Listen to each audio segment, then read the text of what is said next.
धनधान्याने समृद्ध लोकांपासून ते अगदी सामान्य आणि गरिबांपर्यंत सर्वच लोक आपापल्या जीवनातील समस्यांच्या गर्तेत अडकलेत. काही लोक नोकरी नसल्यामुळे चिंतेत आहेत, तर काही नोकरी आहे पण पुढे काय करावं हेच त्यांना समजत नाहीये. आज आपण अशाच एका करोडपती बद्दल जाणून घेणार आहोत, जो सध्या पैशाच्या ढिगाऱ्यावर बसून काम नसल्यामुळे कोंडीत सापडलाय. काही लोक लहान वयात मोठी कंपनी तयार करून ती विकतात आणि मोठा पैसा बनवतात. तसेच काहीसा विनय हिरेमठ त्यापैकीच एक आहे. विनयने त्याची कंपनी विकण्याचं कारण मात्र फारच विचित्र आहे. चला तर मग जाणून घेऊयात विनय हिरेमठ याचे सक्सेस मागचं कारण काय. नमस्कार, मी पूनम आणि न्यूज अनकटच्या विषय काय कार्यक्रम मध्ये आपल्या सर्वांचं स्वागत करते. 33 वर्षीय विनय हिरेमठ भारतीय वंशाचे बिझनेसमन असून तो अमेरिकेत स्थायिक आहे. त्याने आपली कंपनी 10 किंवा 20 कोटी रुपयांना नाही तर 975 दशलक्ष डॉलर्स म्हणजे 84 कोटी रुपये मध्ये स्टार्टअप ॲटलासियनला विकली आहे. पण तुम्हाला आता असा प्रश्न पडला असेल की विनयने त्याची लूम कंपनी का विकली. तर विनयचं कंपनी विकण्याचं कारण काही मोठं नसून चक्क विनयने आपल्या गर्लफ्रेंड सोबत ब्रेकअप झाल्यानं त्याची कंपनी विकली आहे. आणि आता विनयने इतका पैसा कुठे खर्च करायचा असा प्रश्न त्याने सोशल मीडियावर लोकांना विचारलाय.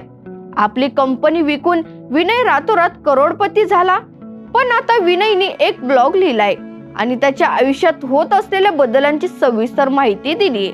चला तर मग पाहूया विनय हिरेमठने काय लिहिलंय त्याच्या ब्लॉग मध्ये विनयने लिहिलंय की मी श्रीमंत बनलोय.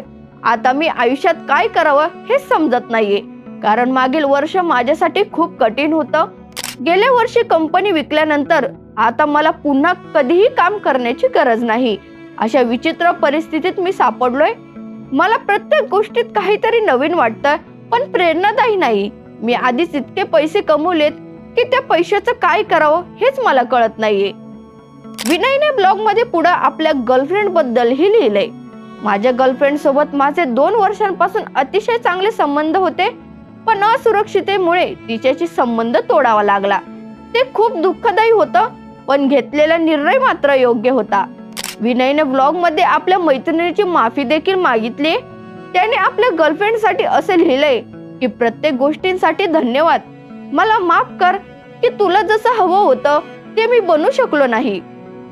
विनयने अर्बाना चॅम्पियन येथील युनिव्हर्सिटी ऑफ इलिनॉय येथे अभ्यास सुरू केला, पण 2 वर्षांनी शिक्षण सोडून विनय बाहेर पडला.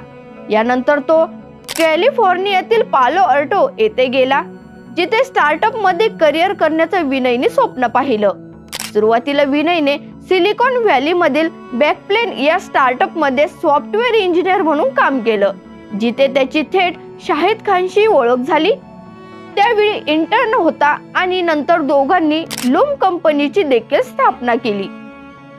सुरुवातीच्या दिवसात लूम कंपनीला आर्थिक संकटाचा सामना करावा लागला आणि फक्त 2 आठवड्यातच निधी संपणार होता.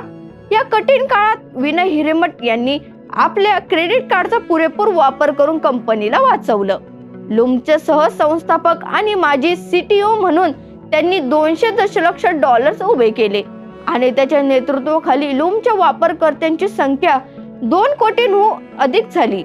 2023 मध्ये विनयने आपली लूम कंपनी 10 किंवा 20 कोटी रुपयांना नाही तर 975 दशलक्ष डॉलर्स म्हणजे 84 कोटी रुपये मध्ये विकली. दरम्यान विनय हिरेमठ यांनी कंपनी विकल्यानंतर रोबोटिक्स क्षेत्रात काहीतरी करण्याचा प्रयत्न केला, पण किमान अनेक गुंतवणूकदार आणि रोबोटिक्स तज्ञांना विनय भेटला, पण त्यांच्याकडूनही विनय हिरेमठला निराशाच पदरी पडली. दरम्यान आता विनय हिरेमठ यांनी फिजिक्स मध्ये आपला मोर्चा वळवलाय. सध्या विनय फिजिक्स शिकत असून खऱ्या आयुष्यातील गोष्टी बनवणारी एक कंपनी सुरू करण्याचा विनयचा मानस आहे. ही कंपनी त्याच्या आधीच्या लूमच्या कंपनी इतकी यशाच्या शिखरापर्यंत गेली नाही तरी त्याची काहीच हरकत नाहीये असं विनयने म्हटलंय. तुर्तास या विषयासह इथेच थांबूयात. भेटल पुढील एका नवीन विषयासह. पाहत रहा न्यूज अनकट.